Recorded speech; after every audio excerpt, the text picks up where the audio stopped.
You're listening to WCAT Radio, your home for authentic Catholic programming.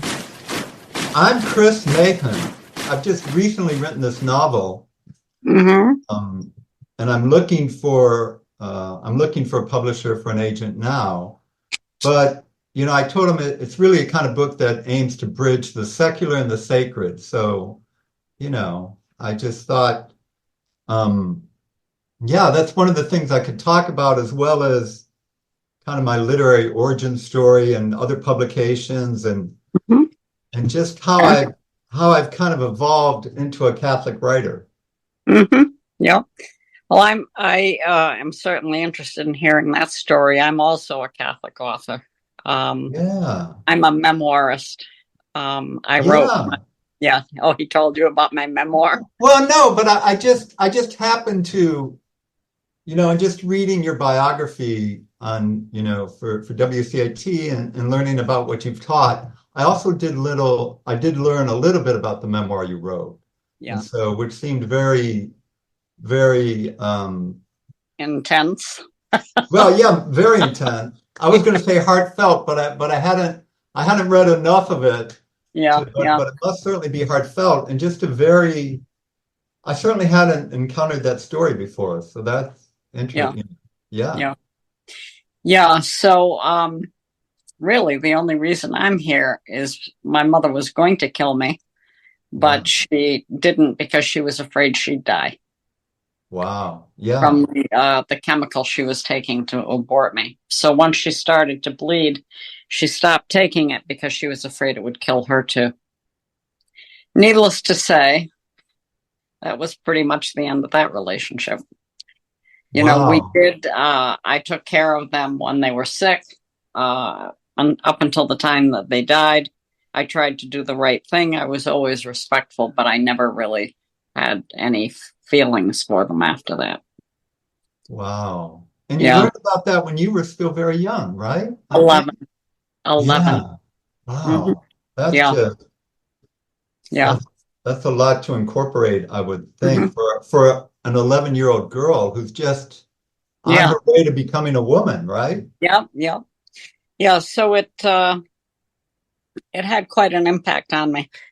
But I wanted to write it I don't think that story is all that unusual, because certainly abortion was available in those days, chemical abortion and medical abortion. But, there's probably a lot of people going around that have some kind of handicap and have no idea why.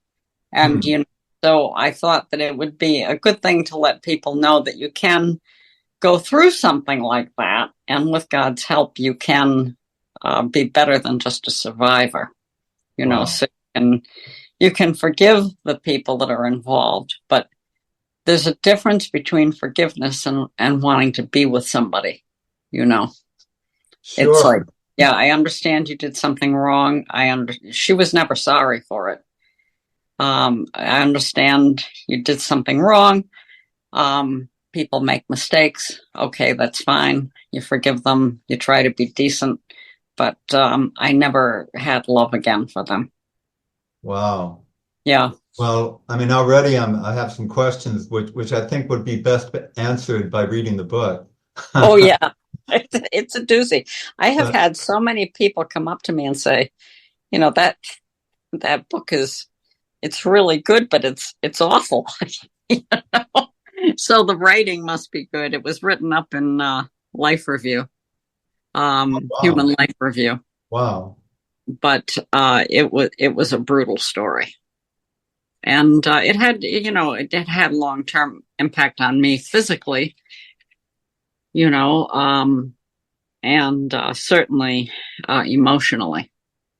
Yeah. So, I was going to say that's a lifelong impact to learn, to hear that news at 11 years old, and then that would just create a lifelong impact, I would think. It did. However, it also made me very radically pro-life. Yeah. Because, even amongst prisoners that have done terrible things, I'm against the death penalty. the only reason I can see for the death penalty, if it's in a country where it is impossible to maintain enough security that you know that this person can't hurt someone else.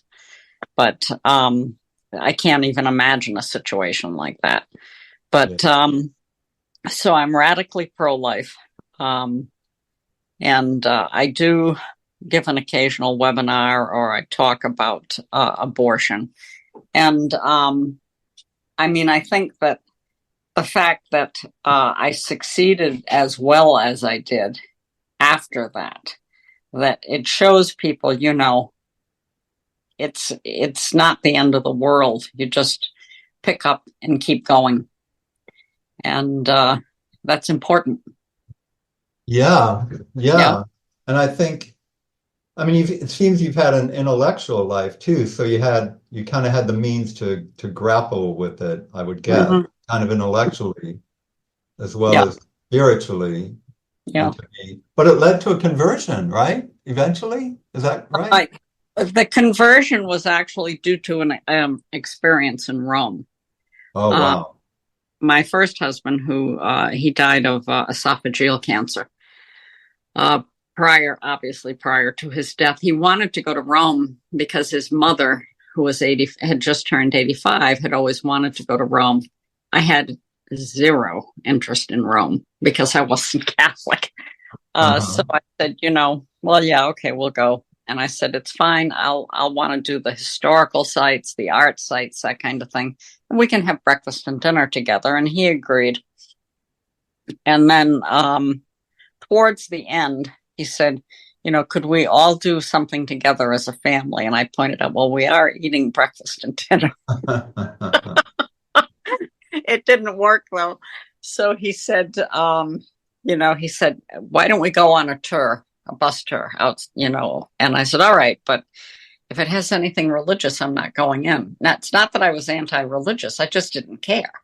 Yeah. So we went on a bus trip called Rome Outside the Walls.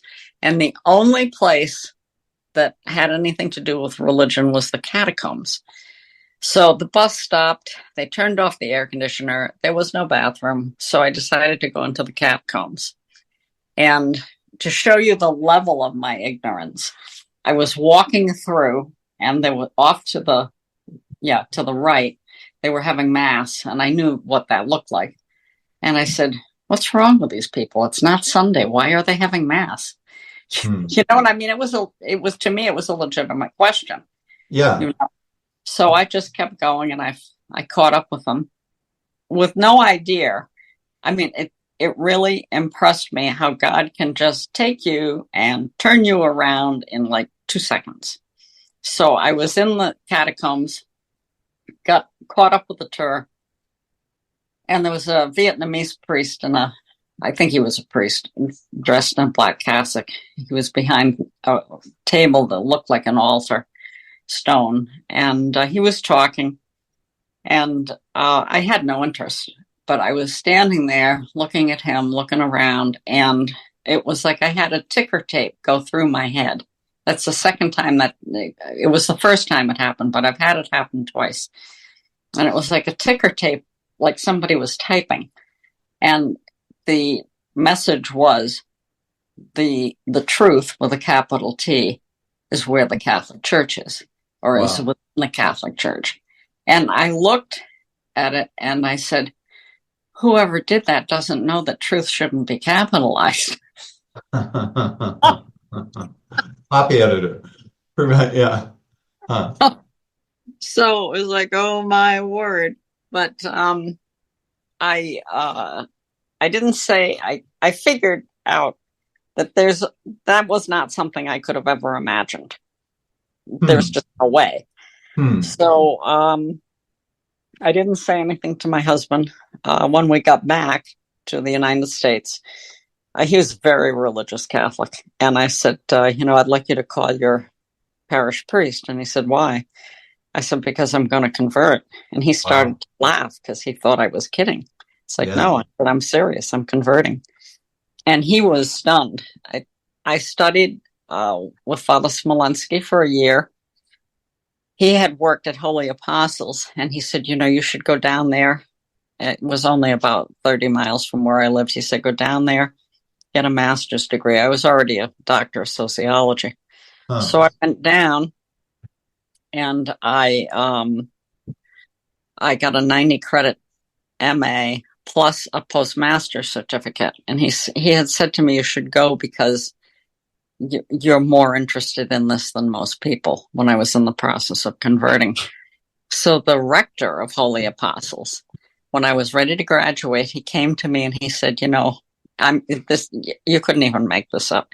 He said, you're more interested in this than most converts. And I thought, oh, not again.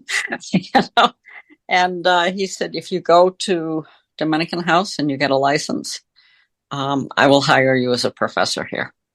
Wow. So I talked to my husband, and he agreed. We did. I came back. I worked there for 30 years almost. And then I left there, and now I'm the dean of the theology faculty at Pontifex University. Entirely, I work entirely online.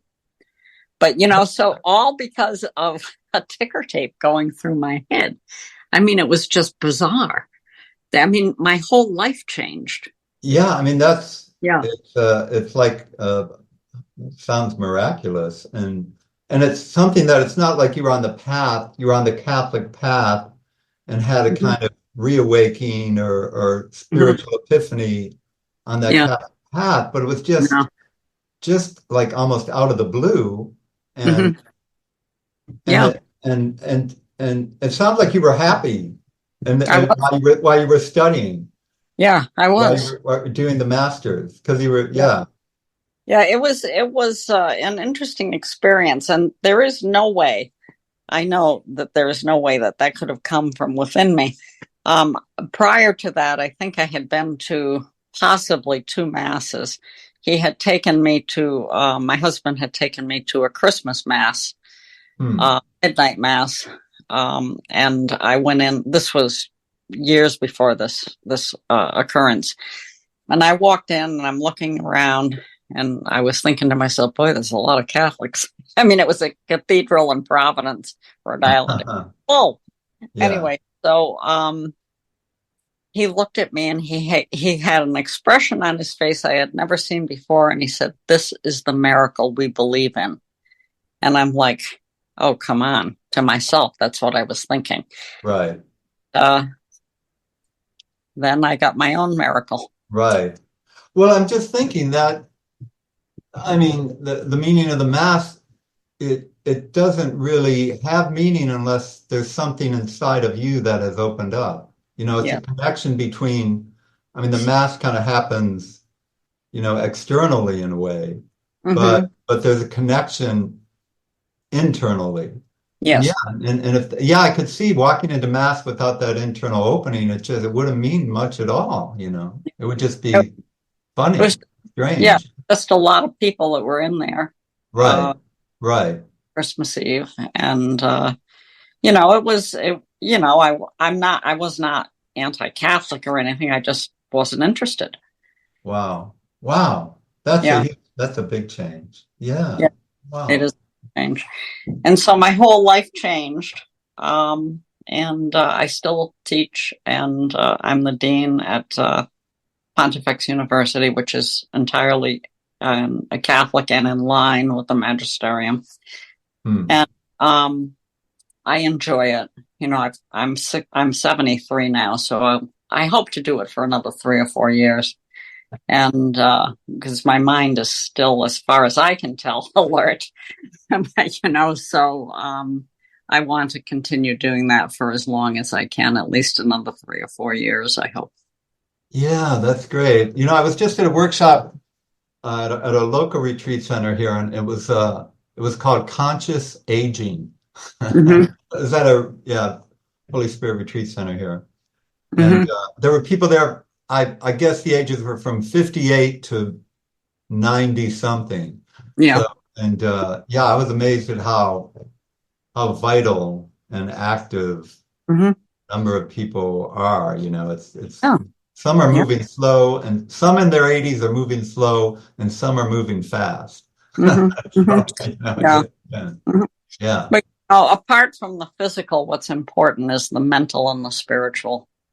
Yeah. And, that I do believe that just being engaged with something as important as religion, as your religion, Yeah. it keeps you relevant.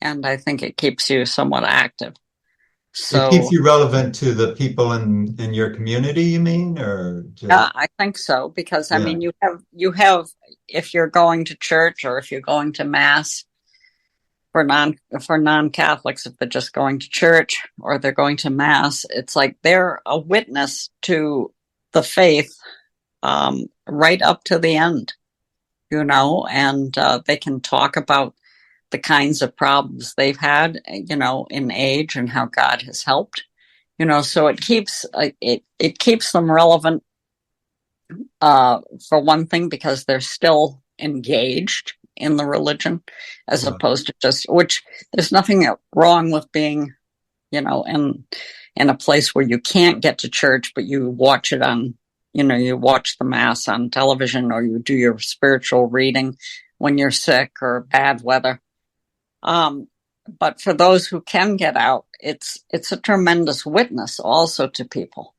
And I think, it enables, when you can get out and you're worshiping and you're studying or you're listening to webinars on this sort of thing, it helps you to gain more information and deepen the relationship with others and with God. So Yeah, it's I not, think so. Yeah. I mean, it's body, not body, that. mind, and soul, especially when Yeah. you go there physically, you're kind of body, Yeah. mind, and soul Yeah. into it. Yeah. I mean, obviously, at some point, most of us will not be able to get there, or unless someone takes us. But still, with the wonderful things that are on television now, Yeah. there's places like Pontifex, there's Catholic Distance University, there's Holy Apostles. There's a whole bunch of places that offer courses that are at the graduate or undergraduate level. But you could just, as an older person or as a sick person, you could just audit them and get the information. And Yeah. that will help you, Yeah. Yeah. I mean, out here, there's through the Archdiocese of Los Angeles, there's a Catholic Bible Institute. It's kind of Mhm. a cooperation between the Archdiocese of LA and Loyola Marymount University. Mhm. And it's a 2-year course, Old Mhm. Testament first year, New Testament second year. Mhm. They would have meetings once a month and fly in theologians from wherever they were coming from. Mhm. But during COVID, I took it during COVID, it was all Zoom. Yeah. So the theologians, didn't have to fly into LA. But Mhm. it was just incredible because Yeah. I had never really read through the Bible, Mhm. and when, at my age, I thought I need to do this. And the course was just extraordinary. And we got all sorts of resources, which I still have. Mhm. And, we had readings, which we read through the month, and we had kind of a reflection paper we had to write each month on whatever book of the Bible we were reading, which is just a great kind of touchstone, Yeah. that I can go back to remind Yeah. myself of what this book of the Bible meant to me, at that Mhm. time, and still does. Mhm.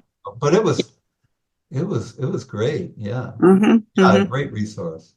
And Yeah. now anybody can access it because I think it's still online. Yeah. Mhm. Mhm.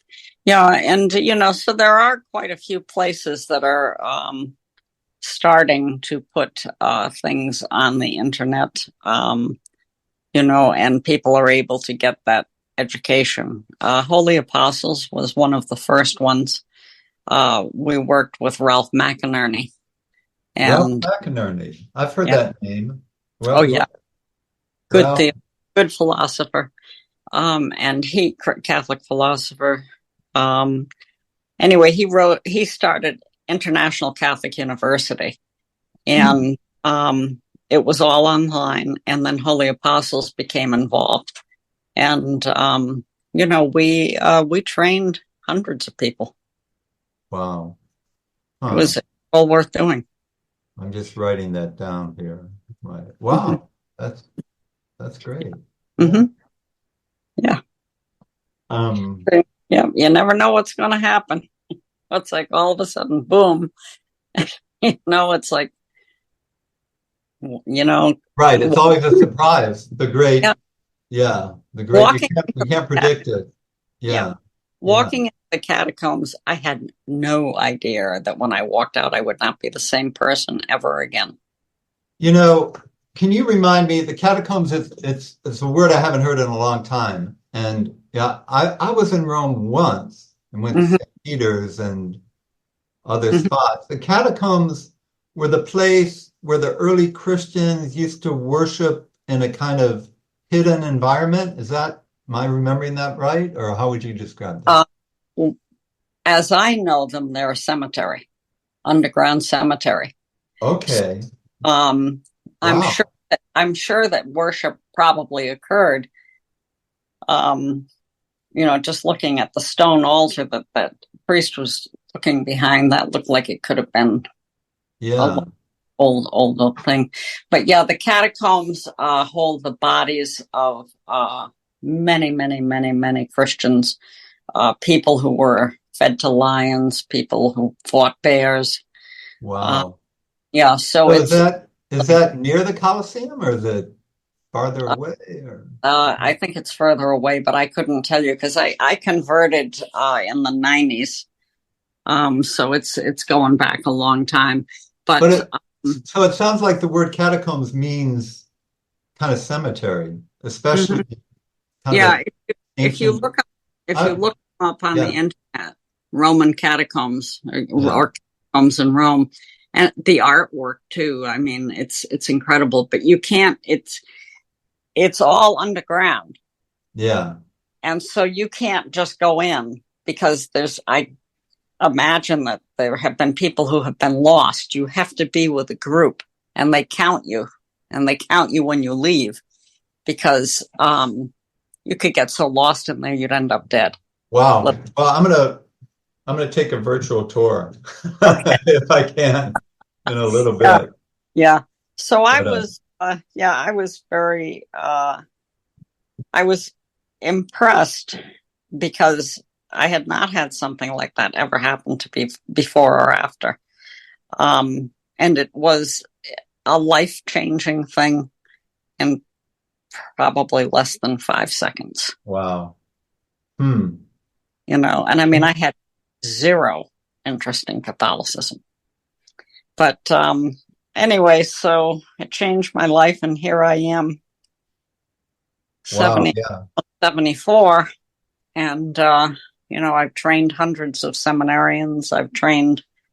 I have no idea how many lay people, certainly dozens of sisters, so it was really, I often wonder what would have happened if I said, I've got indigestion or something, I should go sleep, Instead, it was like, it was so dramatic, there was no way. Right. You could walk. Say that was not, It's not something you can decide about, I don't think, right? It's like you look and it's like, okay, we're going to do this. We're going to go that way. Yeah. Wow. Wow. Yep. Interesting. Yep. It is. It shows the power of God in an individual life. And, I think that this kind of thing probably happens all the time. We don't necessarily hear about it, but it's like, I mean, once that happens, there's no way you can deny God's existence. I mean, there was just no way there's no way I would have come up with those words. They would have meant nothing to me. And when they went through my head and I saw the T capitalized, it's like, what the heck's up with that? Whoever wrote that didn't spell it right. And then I thought, so it sounds like maybe something you heard and something you saw. Yeah, it was only I saw, I didn't hear. Wow. Okay. Wow. My mind was like, what the heck is it with the capital T? Wow. And Of course, I didn't know what capital T meant, in truth. And so once I found that out, it was like, oh, uh-oh. That sounds great. Yeah. Hey, so do you want to hear a little bit about this novel Yes, that I yes, wrote? I do. Now that we've talked about me for a long time. Yeah, that very few people know anything about. Well, it has a story, but so I'm calling it right now. I'm calling it a modern love story with a Catholic twist. Okay. And and if so, and I hope to bridge secular sacred, but if I were to describe it in 3 acts, I would say this protagonist goes on a journey. Mm-hmm. Act 1, his girlfriend leaves him. Act 2, he goes into emotional tailspin, resurrects himself through music, sports. Act 3, he meets a new woman who lifts him to a higher love, but the new woman is a practicing Catholic, and she's a single mother, and who lives with her parents. And he is a lapsed Catholic. So when they meet, it kind of gives him the chance to re-explore his own Catholic roots and find new meaning in it. Mm-hmm. And but it also the whole new relationship kind of lifts his spiritual life, romantic life, and personal life and professional life. He's a teacher, Mm-hmm. he's a basketball coach. But why I thought it might be important, why it might be valuable, is because it shows just everyday Catholics, going about their regular life, dealing with all the responsibilities your next door neighbor would have or that you would have. Mm-hmm. I think it just presents Catholics as members of the world at large, Mm-hmm. but kind of providing a window into their Catholicism, even into the Mass, even into Mm-hmm. discussions they might have, on the issue. Mm-hmm. So, and I was, one of the things I actually wanted to ask you was when, we were at this Catholic Writers Guild online conference, many presentations. There was a great presentation on, when you're approaching an agent, when you're looking for a publisher, you have to come in with your list of comp titles, the Mm-hmm. books you know of that are like yours. Mm-hmm. And I'm really still searching for a novel that kind of presents, Catholics as everyday people in a kind of modern multicultural world. Mm-hmm. Mm-hmm. And I was wondering, do you know of any? I mean, or do all Catholic novels do that? Because I'm very, you know what I mean? Yeah, I do know what you mean. I don't, but who would be Sebastian. Oh, interesting. Maybe I'll send Sebastian a note because I'd really be interested in reading such a book. I mean, I'm really interested in the interfaith dialogues, and in recent years, I came to really admire and like this Jewish writer named Allegra Goodman, Mm-hmm. who she wrote this book called Catskill Falls, about a Jewish community in upstate New York during the summer when they were kind of vacationing. Yeah. And Mm-hmm. it was just a beautiful. She became one of my favorite writers. Mm-hmm. And just in the way that it was a kind of a window into the whole Jewish culture and humanity. Mm-hmm. And, I read Colin McCann's Let the Great World Spin, and there's a Catholic priest. There's two brothers. One of the brothers is a Catholic priest working with, troubled people in New York City. And that was, that was a really authentic, Catholic character in the modern world, published by American mainstream press. Mm-hmm. But I'm still kind of looking, and I'm hoping the book I wrote can fill a void if in fact it exists. So, mm-hmm. Well, I think that Sebastian does publish some novels. I'm not exactly sure, but I think he does. So you could certainly ask him, and if he doesn't know the answer, he'll probably know who does. Oh, cool. Yeah. Yeah. Yeah. Yeah. I'd like to. I'd like to do Mm-hmm. that. Mm-hmm. But yeah, no, I would just love to have non-Catholics read the book Mm-hmm. and see what their view of Catholics are after reading the book. And then I like to have Catholics read the book and just, have that dialogue too. So Mm-hmm. Mm-hmm. yeah. Yeah. Yeah. Um, well, the Catholic Writers Guild, they must have a membership list that talks about people that by their genre. Yes, yes. I'm just getting into that world. I'm just very recently kind of considering myself a Catholic writer because I've kind of had a literary life for a very long time. Mm-hmm. And I've always been interested in the East-West dialogues. You Mm-hmm. know, there was when I lived up in the Bay Area, I met a very interesting Jesuit priest Mm-hmm. um, who lived in Japan for 30 years. Mm-hmm. And Father Thomas Hand, great man, deceased for, I don't know, almost 20 years now. But when he studied a lot of Zen meditation, and it really kind of blew his um, Jesuit mind. He was a very, very rigorous thinker, Mm-hmm. but it really it got him in touch with his gut or a whole other sense of reality. And so he started this East-West meditation group at the Mercy Center in Burlingame. Mm-hmm. And since then, I've just been very much uh, interested in how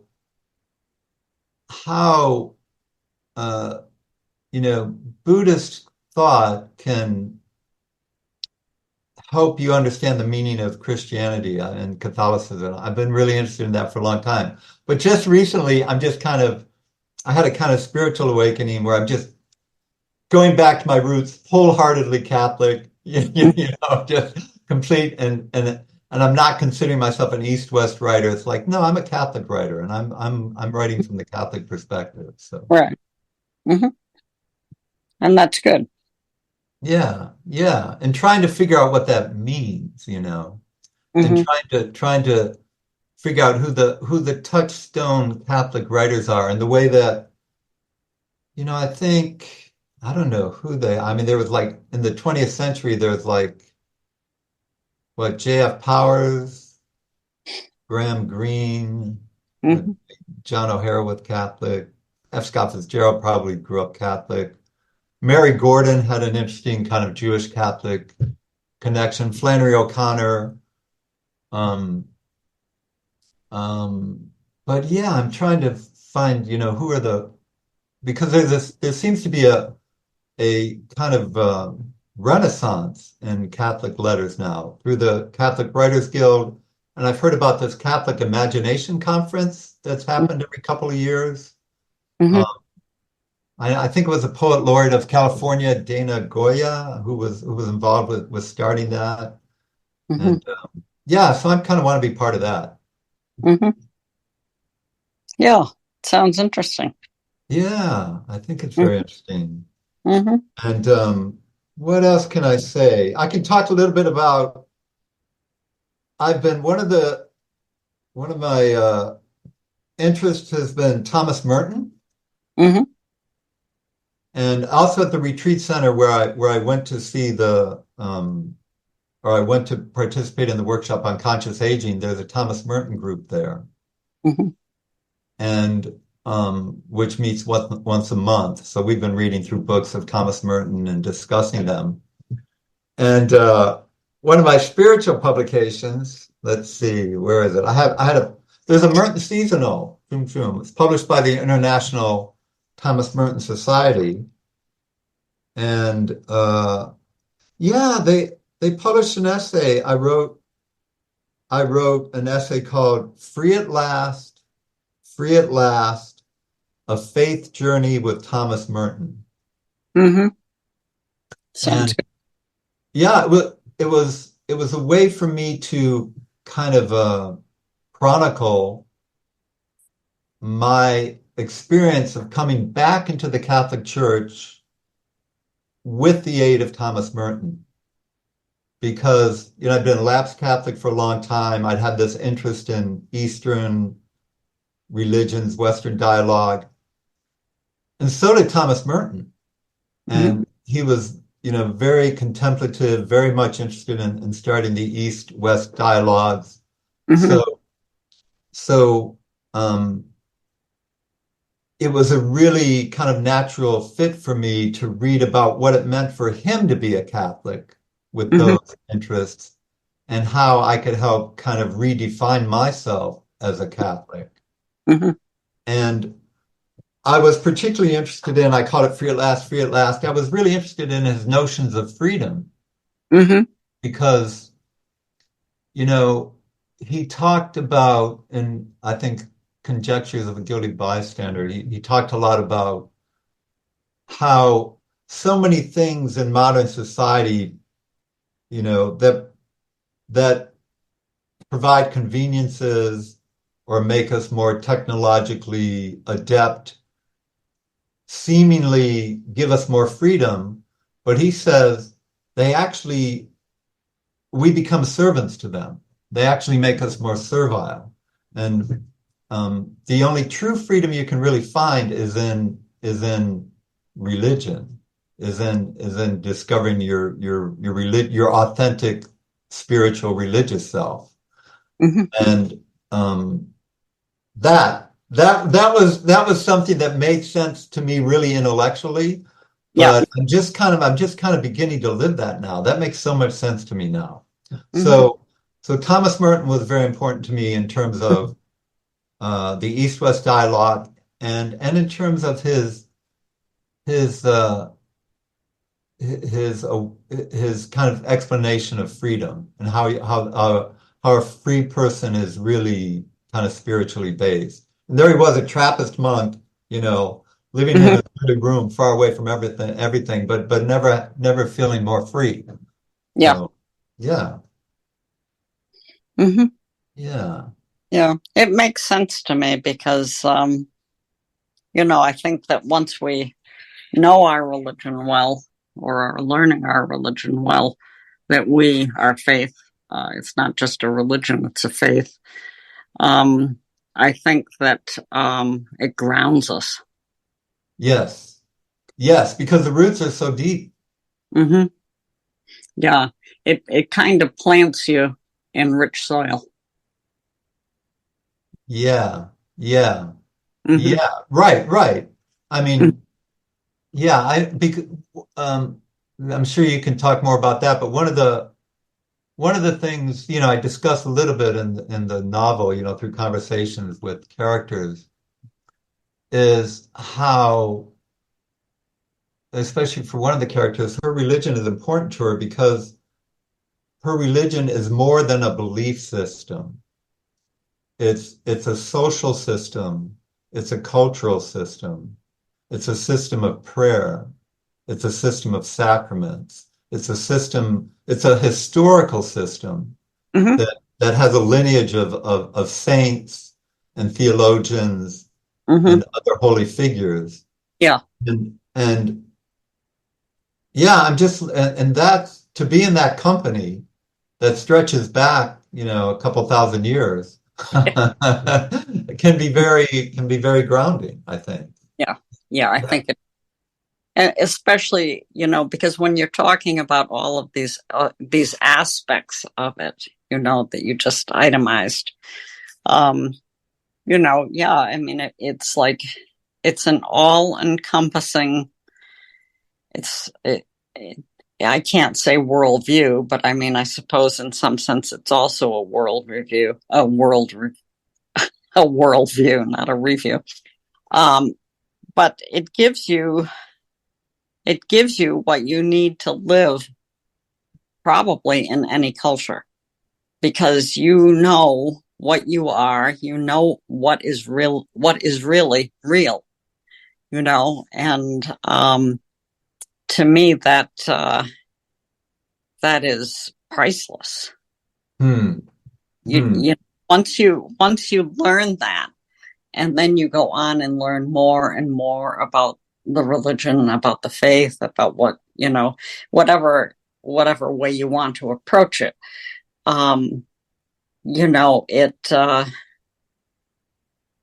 It makes you at home. It grounds you, and it enables you, I think, to interact with people who are entirely different, who have entirely different religions, entirely different personalities or cultures. And it's like, I think to a great extent, because the religion is based on love and sacrifice, that you can really have a good grounding for yourself, and you can help others. It's to me, I don't know how I managed to live. Really, I don't know how I managed to live before I was Catholic. I was just bumbling around, thinking bouncing off different experiences, people, people, and really didn't know myself as well as I thought I did. Yeah. When you then start to make, examination of conscience, examination of, what you're thinking, what you think about, how you react to different religious things that you hear, you get to know yourself better. So it's grounding you in the world. It's grounding you as a Catholic person, where you can help others, where you can grow yourself, where you never really have to be alone, So my husband... Meaning what, you never have to be alone because you're in community, or you never have to be alone even when you are physically alone? Right. Even when you're alone, you're never alone. Yeah, you're never, yeah. And that's amazing. So my husband, Bill, had died 2 years ago. And, we were in this 1,800 square foot house, which is granted not huge, but for one person and a cat it is. And, I never really felt like I was in an empty house. I always felt that there was access to spiritual help if I needed it, just to think or pray or read something. It really is, it's different. I know you were mentioning the Eastern religions, and I know they do a lot of things like meditation. This is just entirely different, I think, because it is the hand of God coming in and helping you. That's interesting. Yeah, and you can use those words to describe it too. Mm-hmm. But I think, there was so many things I was going to say, but three things, but the last of which is, you're not alone because you're connected to this fabric. Mm-hmm. But it's not fabric. You're connected to God. Yes, well, that's right. I would, I'm still, I'm been on the path, for a long time, but now I'm really becoming on the focused Catholic path. So, but yes, to God. I mean, but that fabric, and so you're not alone. You're connected to this. I say web, you say God, but it's connected to God, whatever that that all kind of encompassing, the God that is within every particle of life, But so I could see how when you have that connection, you're not alone because, and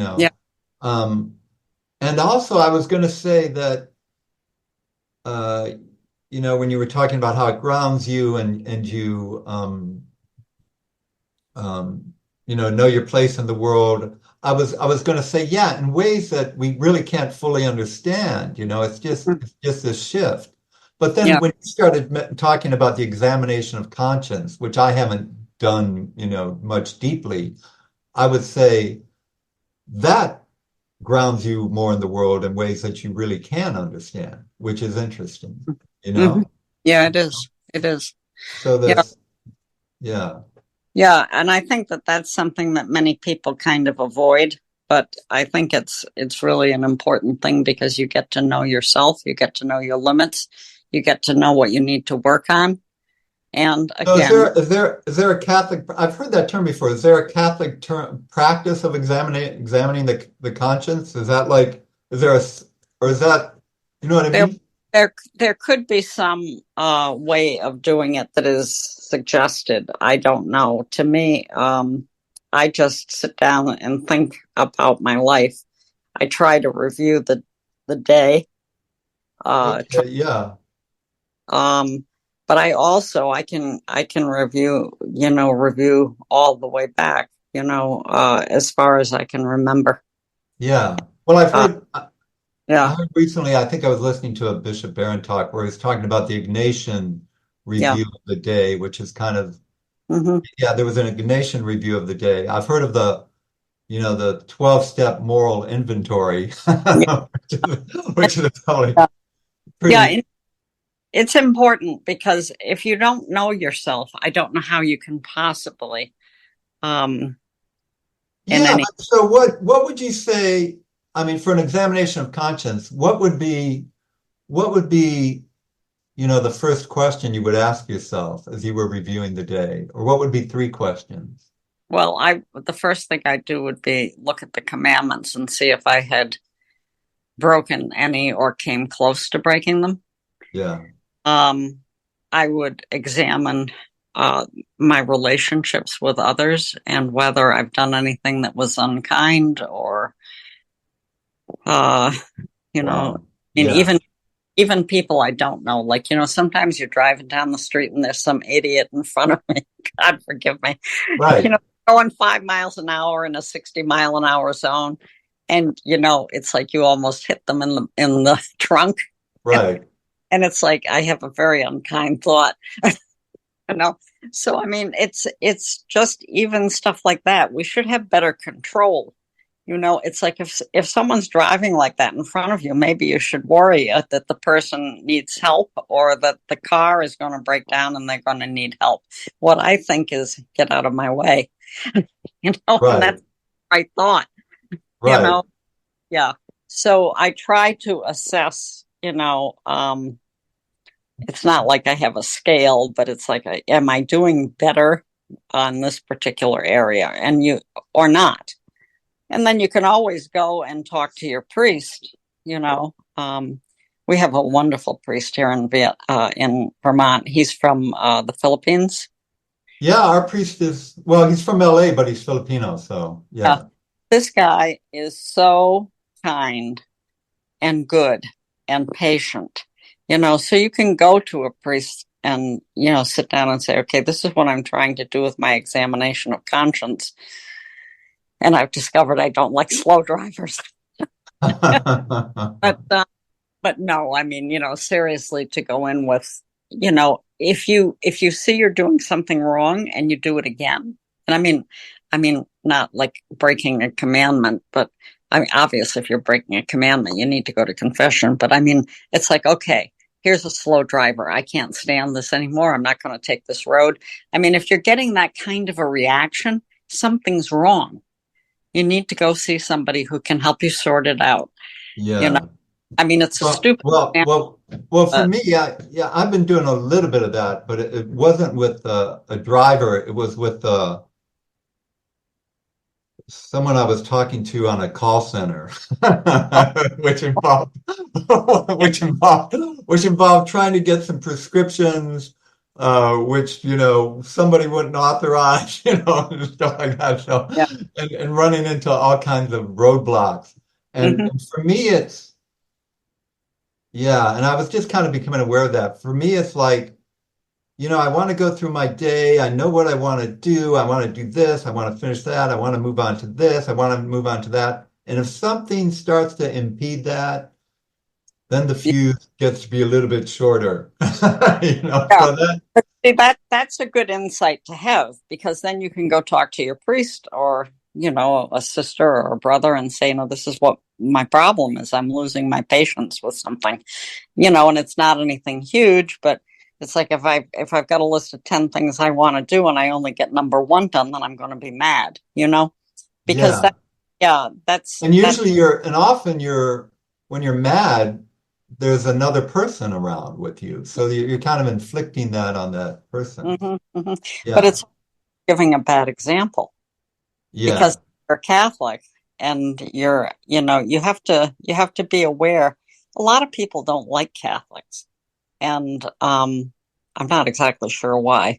But anyway, a lot of people don't like Catholics, and I think if they see us act badly over something that's not of any kind, Trivial. Yeah. Yeah. yeah, Well, right now I'm having the image of Jesus Christ yeah, in my mind, and I'm seeing him as an infinitely patient man.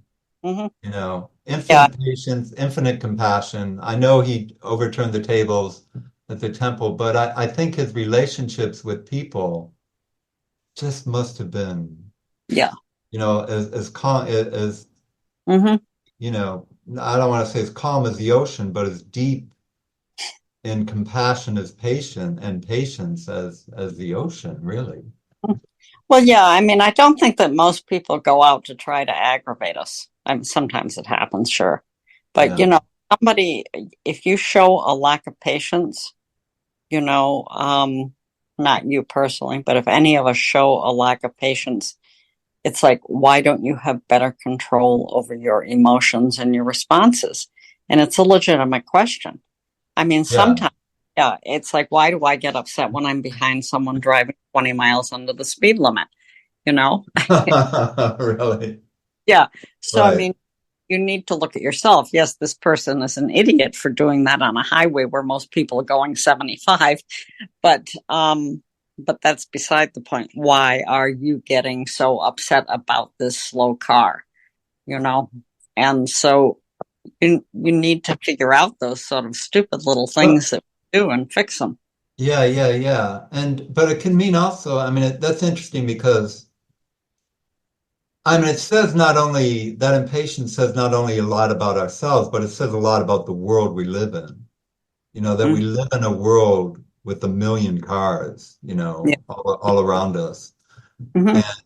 And when you were talking about examining the conscience, I thought, well, commandments, relationships, you know, Hmm.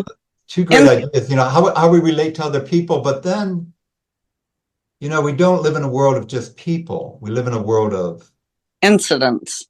of incidents and nature and Hmm. you know Hmm. yeah, so how, yeah, well, yeah, anyway, but yeah, people primarily, It's but how, to me, the issue is how do you respond to something you're not happy with? I mean, when yeah, I look out, I live in Vermont. I look out the window and we're having a blizzard. It's like, ah, you know, shoot me right, now. You know? And right. it's like I live in Vermont. Why am I surprised that we're having a blizzard? Right. So I I think what I do when I think about anything, it's like, why am I responding this way to this stimulus? Oh, that's interesting. I Yeah. understand that. Yeah, Slow, the person who's talking too fast, the person who asks 50 questions, all right, in order.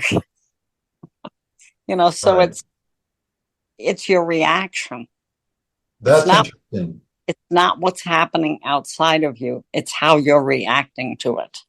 And that's what needs to be brought under control. Right. Yeah, yeah, yeah. Hmm. That's a life's work. Yeah. You know, Yeah, I agree. I've been doing it for the last yeah. 2 years. Um, let's see. Where can we go next? I was going to ask what you were reading. I was going to tell you what I'm reading, but I don't know. Hmm. Hmm. Right now, I'm not reading. I'm writing. Oh, Um, wow. I'm Is writing a it, yeah, second. Um, a memoir? Yeah. The first memoir was the one about my mother trying to abort me. That survived memoir of forgiveness. And so what I'm thinking of writing about now, after my first husband died, he and I were friends with a couple up here in Vermont. And see, my husband was the second one to die. The four of us were friends. Bill, his wife died, Bertha, of ovarian cancer. Then my husband died of esophageal cancer. And eventually Bill and I grew close and married. And he died 2 years ago of heart, liver, and kidney failure, which was not good.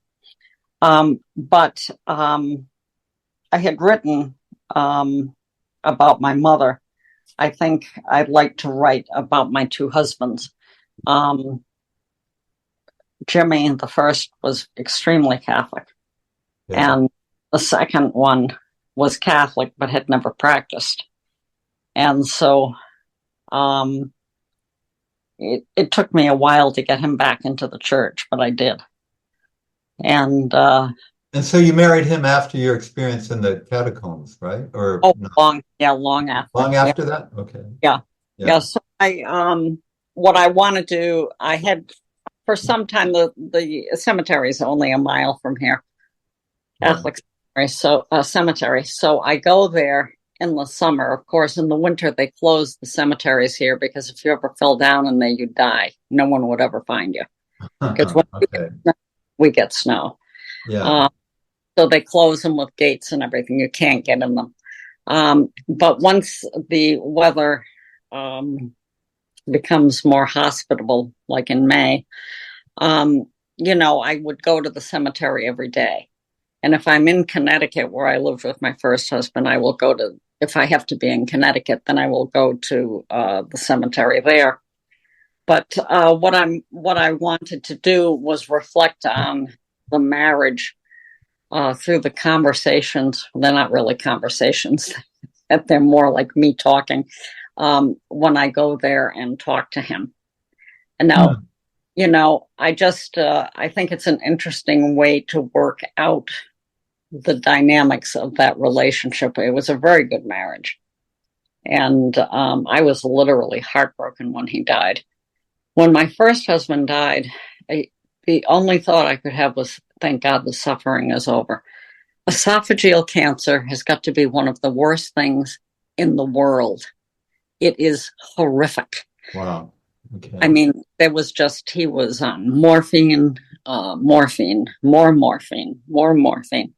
And in the end, one day he jumped up and he went over and leaned against the wall. He hadn't been out of bed in ages. And he said, I'm going to die now. And I said, no, I think you still have time. And then he opened his mouth and it was like a fire hose of blood. Oh my God. Jeez. Esophageal cancer, the people often bleed to death. Oh. So that's just brutal. Yeah. And so that can't be too easy to write about that if you wrote about that directly, but it sounds like you're writing about conversations you're kind of having, which would be maybe a little less brutal. Yeah. So Jimmy, my first husband, when he died, he was he was ridiculously sick. Yeah. He had a backache. I had been up in Vermont at the quilt show that they used to have. And he said that he had a backache and he'd gone to the hospital and they'd given him some painkillers or muscle relaxants. I got home 2 weeks later. He still was no better. I was down there with him for 2 weeks.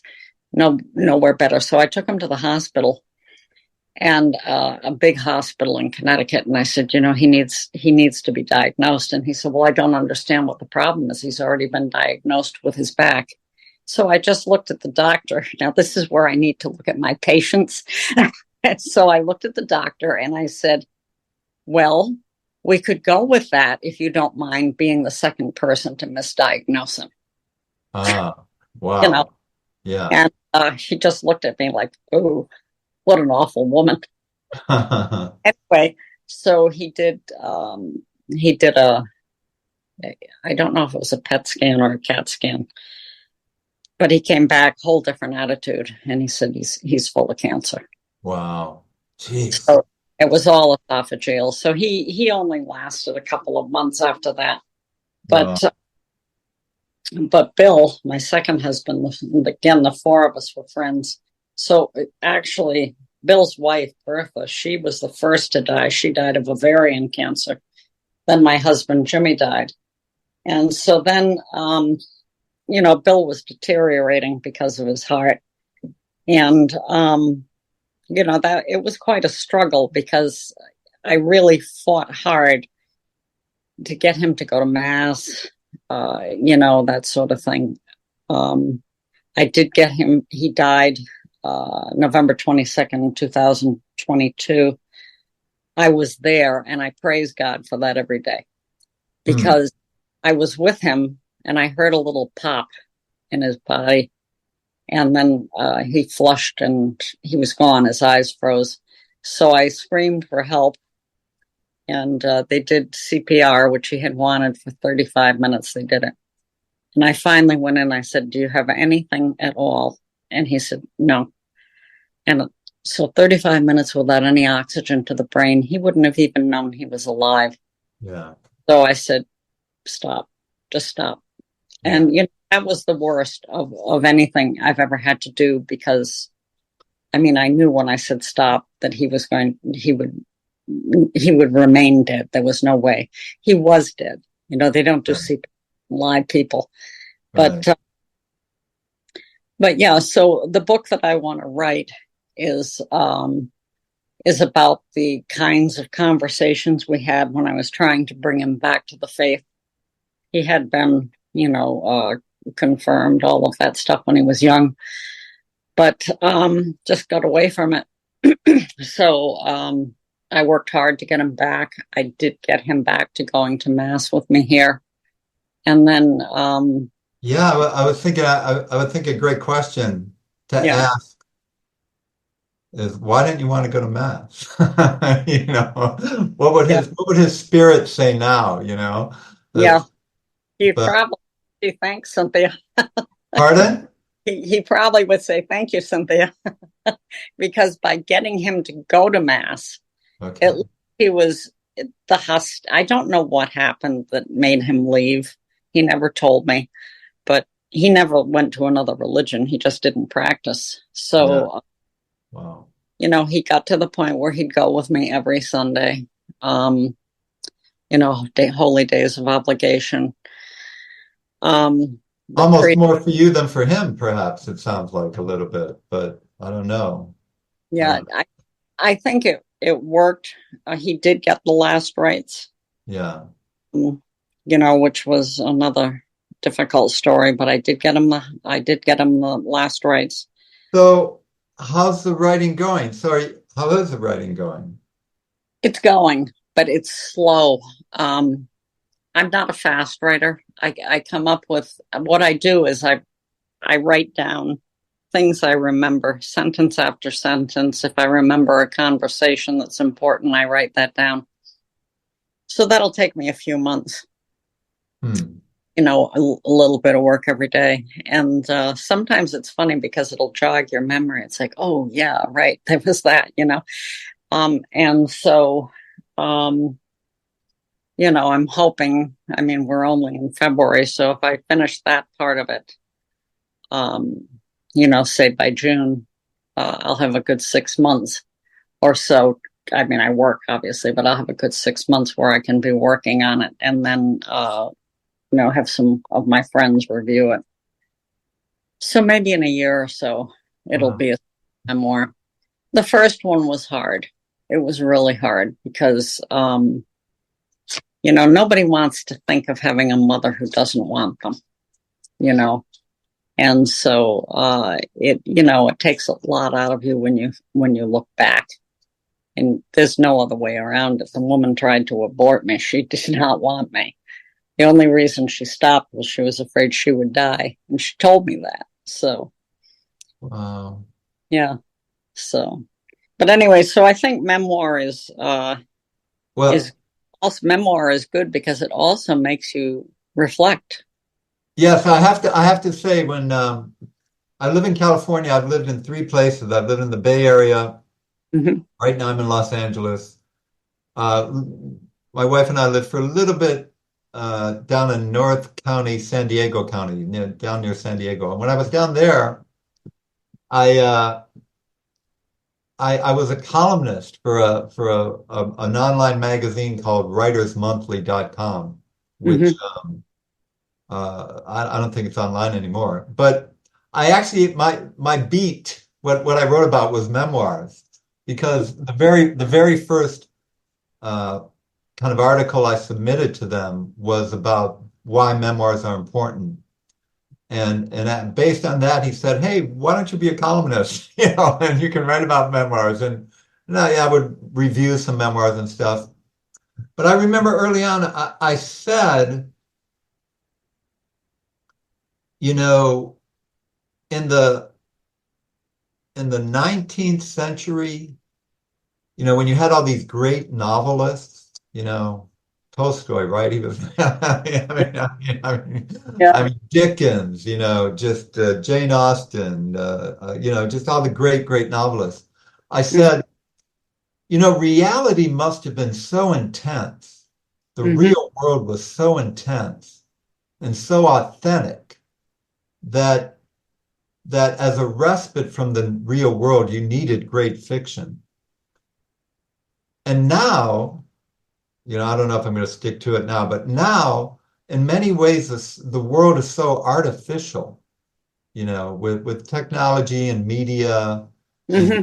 consumerism. It's so artificial that the respite, what we need is to read about real lives, not fiction, but real things that happen. So I think, and that's what I said. I said memoirs are really important and crucial at this time because of that. Because we live in such an artificial world, it's easy to forget what's happening to us. Hmm.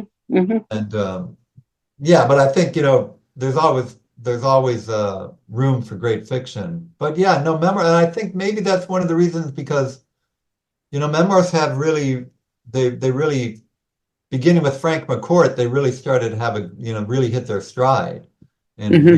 recent decades. And I think it's because people are just, so much of our experience is so superficial and artificial. It's great to read about really deep things that people actually experience. Hmm. Yeah, it's true. Um, I think the memoir of the average person is what's important. A lot of stars and football stars and all those people, they write about their extraordinary lives, and Yeah, it's more of a biography than a memoir. But I yeah, think memoir of the average person, um, you know, in in this country, and I suppose in others. I think in this country, especially because for so long, we've been kind of leading the world. And I think people need to get a sense of how the real people live. I think in other countries, for instance, they think we all live great lives and, are, wealthy. I suppose compared to other countries we are. But I mean, if you compare amongst us, we're not. So, that's interesting because it seems like we can.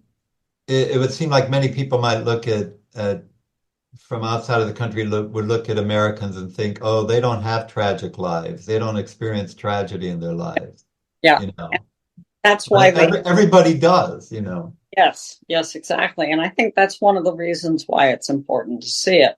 But to me, it always goes back to it is a way to reflect on your own life, hopefully improve, work on your soul, so to speak. And at the Yeah, same time, someone else might read it and say, gee, I ought to be doing that kind of analysis of myself. Well, yeah. Or they can even do that while reading a memoir. Sure, they could. And I think that's one of the great values of books, because it's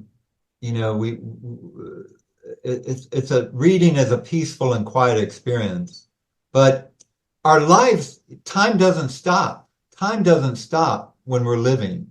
Yes. And you can't be going through a tragedy and take a moment to, recollect and make meaning of it all. But with a book, you can. I mean, you can stop reading, and the whole book is going to be there, and it kind of exists outside of time in a way. Yes. And so that's the So I think that's a great value of right. We can only do that in a book. You can't do it in real time because time won't stop. But yeah. Mm-hmm. Yeah, I think you're right. Yeah. But, so it is. It's an interesting way of writing, and no question about it. Memoir, as opposed to biography, which just tells you what has happened in life.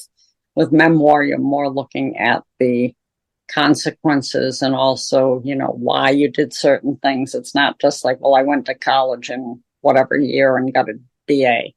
It's like, right. Why'd you go for this BA? What influence did it have? All that sort of thing.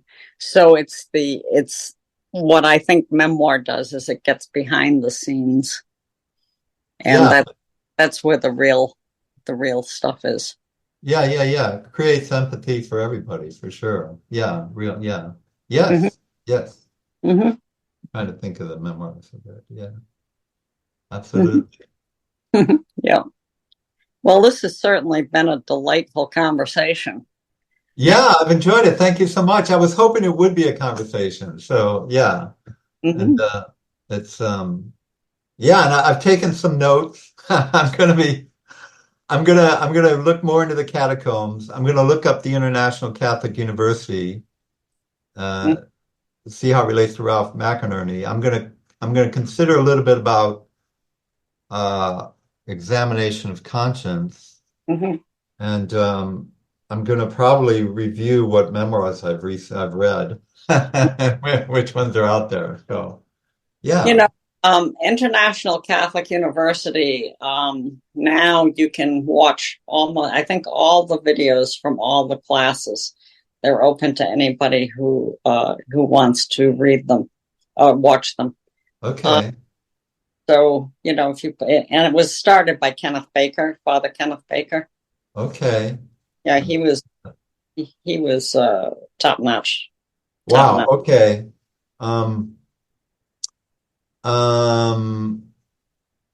I've heard of a father, let's see, Felix Just, who has an extraordinary amount of resources online, which are the Catholic Bible Institute. But Father Kenneth Baker. Yeah, he had a couple of courses, and boy, they were excellent. I used those courses. Okay. Yeah, I used his courses. Yeah. Okay. He's really smart. He was the editor of Homiletic and Pastoral Review, and he wrote these courses and then recorded them. A video recorded. Very good, and those can now be watched for free. So you should look into them. All right, I will. Okay. Well, if you have any questions about memoir or whatever, give me a call. Okay. I'll send out a word one way or another. Yeah. Okay. And, I will say thank you for the conversation. It's good to meet you virtually.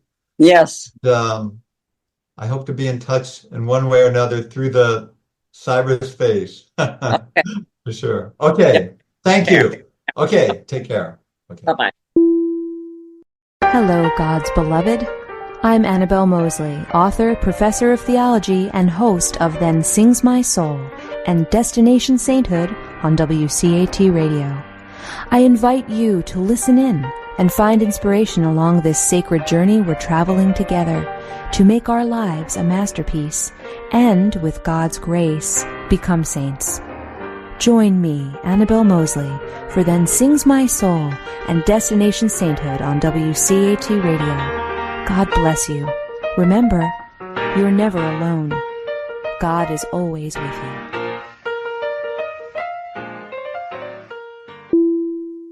Thank you for listening to a production of WCAT Radio. Please join us in our mission of evangelization. And don't forget, love lifts up when knowledge takes flight.